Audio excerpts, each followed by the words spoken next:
Now at 5, First Alert 4 investigates digging into allegations the federal government is keeping consumers in the dark. This as victims of a local E. coli outbreak have now filed new lawsuits. This is First Alert 4 at 5. I'm Corey Stark. I'm Samantha Jones. This new lawsuit stems from the large outbreak that we told you about last November. You'll remember St. Louis County health authorities confirmed more than 100 local victims in that E. coli outbreak. 9 of them were hospitalized. Some victims attended the same catered events. And now Chief Investigative Reporter Lauren Traeger is looking into the lawsuit and new claims that the FDA and CDC are being silent on safety. Yeah, guys, I have that lawsuit right here. An attorney now naming Taylor Farms of California as the source of that E. coli outbreak and telling me he plans to drop the case against Andre's catering company in our area where some people consumed the tainted romaine lettuce. Taylor Farms, though, denies they are the source. And either way, the government isn't saying what they think. I have been reaching out to the CDC and FDA asking them to release the information publicly. I wanted to give them the opportunity to do the right thing.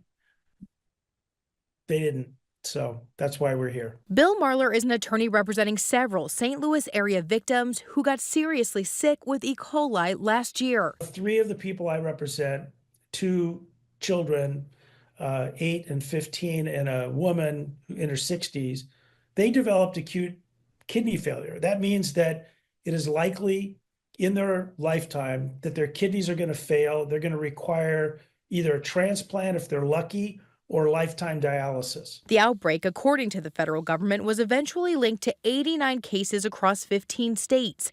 But in an internal memo dated February 11th, the Department of Health and Human Services connected the cases to romaine lettuce from a specific grower and closed the investigation, but redacted the name of the grower, something Marler says is ridiculous. From eating a romaine lettuce that the FDA has decided they don't have a right to know who did it. That just, it just doesn't make sense to me. He claims the cases point to Taylor Farms, and that's why he's suing them in Missouri on behalf of one victim from the St. Louis region. Though in a statement, the company adamantly disputes his allegations, saying they were not the source of the outbreak, writing, quote, "Any reporting that connects Taylor Farms products to these heartbreaking illnesses is dangerous, irresponsible, and unfair to the impacted families."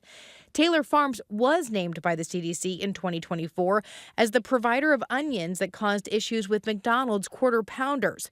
But Marler says reporting on outbreaks and alerting the public is no longer a priority for the administration, claiming, he says, with recent cuts, the CDC and FDA has been gutted and isn't being transparent. This is about as opaque as you can get. Marler says they'll be dismissing their lawsuit claims against local catering company Andre's. Its owner sending First Alert 4 investigates a statement writing, quote, "There have been 2 truths since the national E. coli outbreak 6 months ago. My business should never have been named publicly until the investigation was complete, and my company has been a victim in this ordeal."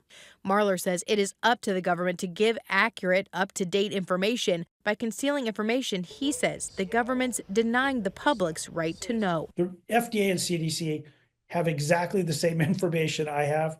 They just chose not to tell us.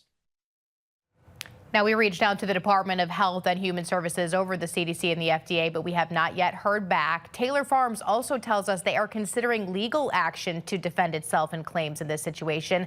Again, there are a number of ongoing lawsuits now, and we will certainly continue to track them. I'm Lauren Traeger. First Alert 4 investigates. Lauren, thanks for the update. Drone 4.